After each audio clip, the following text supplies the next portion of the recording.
Muse, dis-moi le héros aux 1000 expédients, qui tant erra sur le net un endurant. Et oui, ça fait un an que je réalise mon émission sur internet, écran d'arrêt. Après cette année, il est temps de vous dire merci à ceux qui m'aident, me regardent et me critiquent, car je ne suis pas un spécialiste, et vous l'aurez compris. Mon but, c'est d'enseigner ce que je ne sais pas. Ça s'appelle chercher. J'apprends et je vulgarise. Pour cela, je vous conseillerais toujours d'aller aux sources, car j'interprète forcément, et je manipule un peu. J'ai une formation de monteur, et un monteur est un menteur. Mais le cinéma à la base, c'est du mensonge. C'est du moins ce qu'affirme Bergson, car pour lui le mouvement est infini, et ne peut donc pas être composé à partir d'images fixes. C'est une illusion. Mais ce mouvement, est-ce qu'on ne pourrait pas le recréer avec le cinéma ? Car le cinéma a sa propre technique pour créer du sens. Ça s'appelle le montage. Celui qui mentait justement. En vrai ma gueule, j'adore le cinéma, c'est tellement vrai, ça peut pas mentir.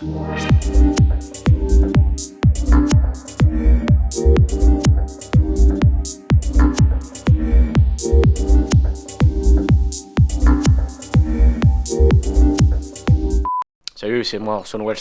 Ouais, mon nom c'est Orson Welles. Bah aujourd'hui j'interromps ce podcast parce que on se fout un peu de la gueule des gens, ça se bouge vraiment pas le cul. Vous voyez, ça c'est une bande de montage. Regardez les couleurs, c'est l'arc-en-ciel, c'est magnifique. Pouit, on appuie sur le bouton, ça se va plus vite, et comme ça sur internet, on peut niquer les mers. Oui, mais être rapide, ça ne suffit pas dans la vie. Celui qui nous l'a appris, c'est le philosophe grec Zénon d'Élée. Il met en scène Achille faisant une course contre une tortue. Comme il court vite, il lui laisse 10 mètres d'avance. Mais dès qu'il les aura parcourus, la tortue aura fait 1 mètre. Pas de problème, dans sa course, Achille le récupère. Mais seulement la tortue aura de nouveau parcouru 10 cm. Et ce schéma peut se répéter à l'infini, car après 1 cm, ce sera 1 décimètre, 1 millimètre, et ainsi de suite. Zénon en conclut qu'Achille ne dépassera jamais la tortue.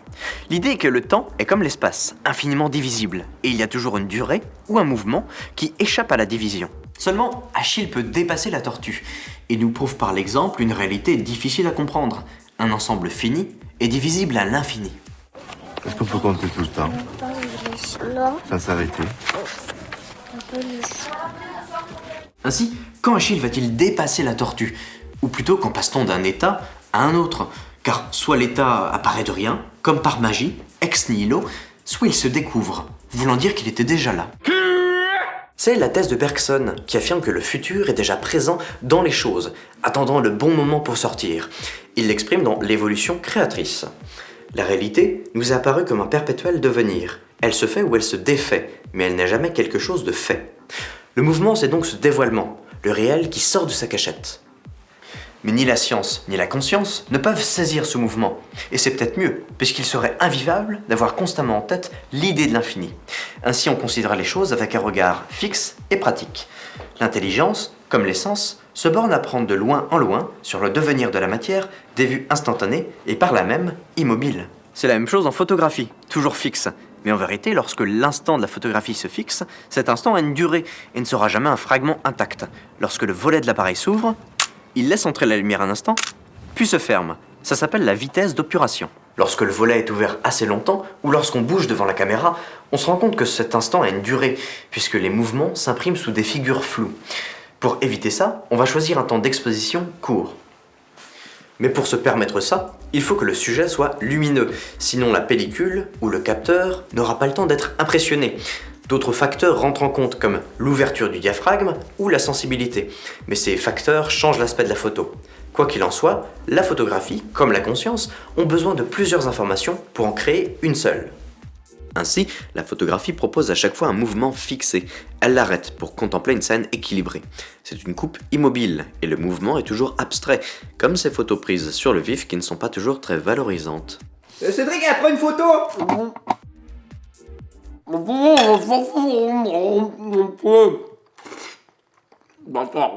La photographie considère capter un instant privilégié, comme si l'action était significative. Les religions ont parfois un problème avec cette essence de l'image. J'ai rencontré quelqu'un qui s'est retrouvé au Kosovo avec un fusil sur la tempe pour avoir pris une femme en photo. Am I in this? Huh? Did you take his picture? Yeah. Mais pour capturer l'essence en mouvement, les artistes ont depuis longtemps essayé d'alterner des images ou de les projeter en transparence. Il y a eu le chromatrope, le phénakistiscope, le stroboscope, le zootrope, le kinestiscope, le folioscope, et j'en passe. Ça fonctionne, parce que l'œil n'est pas capable de distinguer plus d'un certain nombre d'images à la seconde. Le phénomène a plusieurs explications, qui font encore l'objet de débats. Mais la théorie qu'on donne le plus souvent, c'est celle de la persistance rétinienne. C'est une théorie selon laquelle l'image resterait imprimée à 25e de seconde sur la rétine, et que lorsqu'une nouvelle arrive, l'image rémanente est mélangée à la nouvelle. Le phénomène serait donc dans l'œil, ce qui a été démontré faux. L'œil n'a en vérité pas de fréquence de vision, mais il a une limite déterminée par le temps de rechargement des cellules transmettant l'information. Ainsi, si trop d'informations arrivent en même temps, comme lorsqu'on voit une hélice de ventilo qui tourne à plus de 30 tours par seconde, on ne peut plus la distinguer. Notre cerveau va ensuite remplir les cases vides, la sensation de mouvement se faisant dans le cortex visuel. Lorsque deux informations semblent corrélées, la succession est expliquée par la causalité. On appelle ça l'effet phi, qui explique l'illusion du cinéma. Le cinématographe, c'est au début suffit de 16 images à la seconde, tout étant inscrit sur une pellicule perforée et entraînée par une manivelle. Un obturateur laissait rentrer la lumière, un 32e de seconde, puis se fermait pour changer d'image. Seulement à cette cadence, l'œil percevait un clignotement lorsque l'obturateur passait au noir. On a donc continué à filmer à 16 images secondes, mais lors de la projection, on utilisait un triple obturateur, qui montrait 3 fois la même image. On avait donc trop d'informations pour que l'œil puisse percevoir une transition. La fréquence d'image était assez variable, en fonction de la vitesse à laquelle l'opérateur tournait la manivelle. Griffith était connu pour tourner lentement ses films. Mais dès l'arrivée du son, ça n'était plus possible, et dès 1929, la fréquence de 24 images par seconde était adoptée. Mais si l'image est lue par intermittence, le son, lui, est lu en continu. Il fallait donc adapter les projecteurs pour qu'une boucle débitrice puisse permettre de lire l'image en amont par saccade, tandis que le son était lu plus loin en continu. L'image et le son étaient donc désynchronisés sur la pellicule. Lorsque la télévision s'est développée, les Américains sont passés à 30 images par seconde, et nous à 25. Ceci pour se caler sur la fréquence du courant, qui est de 60 Hz aux États-Unis et de 50 chez nous. Maintenant, la fréquence de 25 images par seconde est utilisée par les iPhones, les caméscopes, et le cinéma est encore divisé. Les premiers films avaient une ambition scientifique et voyaient dans la décomposition du mouvement une manière de comprendre le corps, que ce soit avec Marey avec son fusil photographique ou Muybridge avec ses chronophotographies.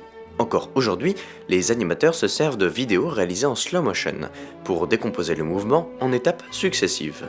L'image cinématographique aide donc à capter la réalité d'une scène. Elle saisit la matière dans son mouvement, elle traduit la danse des particules dans le chaos insaisissable du temps, elle compense nos défaillances dans une merveilleuse concordance de l'image et de la part. Oui, mais Bergson nous dit que non. Certes, nous percevons un mouvement, mais il ne traduit pas le réel, qui est, on l'a vu avec Achille, infini. Avec le cinématographe, nous prenons des vues quasi instantanées sur la réalité qui passe, et, comme elles sont caractéristiques de cette réalité, il nous suffit de les enfiler le long d'un devenir abstrait, uniforme, invisible, situé au fond de l'appareil de la connaissance, pour imiter ce qu'il y a de caractéristique dans ce devenir lui-même. Nous ne faisons qu'imiter, et le cinéma nous berne. Bergson écrit cela en 1907, alors que le cinéma est tout jeune, il a 12 ans. Les films consistaient à l'époque en un plan continu, réalisé avec une caméra fixe, c'est-à-dire imiter la perception naturelle. Les frères Lumière eux-mêmes n'avaient pas confiance en l'avenir d'un tel procédé, qui était marrant mais sans plus. Si Bergson est si critique, c'est que l'art est pour lui comme la philosophie, censé percer à jour la réalité, et non pas copier bêtement ce que nos sens perçoivent. Or, nos sens, on l'a vu avec la limite visuelle, fonctionnent comme le cinéma. Qu'il s'agisse de penser le devenir, ou de l'exprimer, ou même de le percevoir, nous ne faisons guère autre chose qu'actionner une espèce de cinématographe intérieur. D'accord, c'est une illusion, mais il y a deux choses. D'abord, on s'en branle. Enfin, c'est pas Bergson qui le dit, c'est moi. On se fiche que le cinéma ne soit pas absolu, puisqu'on le perçoit comme la réalité. Et la deuxième chose, c'est, est-ce que dans l'illusion cinématographique, il n'y aurait pas la correction de notre lacune à ne percevoir les instants que comme figés ? C'est du moins la théorie de Gilles Deleuze, un professeur et philosophe que j'ai déjà cité, et qui réhabilite la théorie de Bergson avec le cinéma. Car si Bergson était sceptique vis-à-vis du cinéma, d'autres théories qu'il avait développées aidaient paradoxalement à le défendre, notamment sa conception de l'image-mouvement. Essayons d'illustrer. Si le passage d'un état à un autre est insaisissable, et si d'un verre on passe à un verre cassé, n'y aurait-il pas deux verres comme deux entités distinctes? Et penser le mouvement, c'est penser l'entre-deux, ce qu'on ne peut pas saisir. Le vide entre les clichés du cinéma, c'est le mouvement pur. Penser la transition entre ces deux images, c'est penser l'image en mouvement. Tant qu'on a une caméra fixe, on n'a que la simple perception. Mais que se passe-t-il si le plan commence à bouger ? Et plus encore, que se passe-t-il si la transition se fait non pas avec des images continues, mais avec deux images prises à deux endroits différents ? Eh bien ça s'appelle les mouvements de caméra et le montage, et c'est l'essence même du cinéma. Mais si je sors peu souvent des épisodes, c'est que le mouvement prend du temps, et ici je vais en manquer. Je vous laisse donc à ces considérations, et vous souhaite, comme Ulysse, de faire un beau voyage, ou comme Cestuila qui conquit la toison, et puis est retourné, plein d'usages et raisons, vite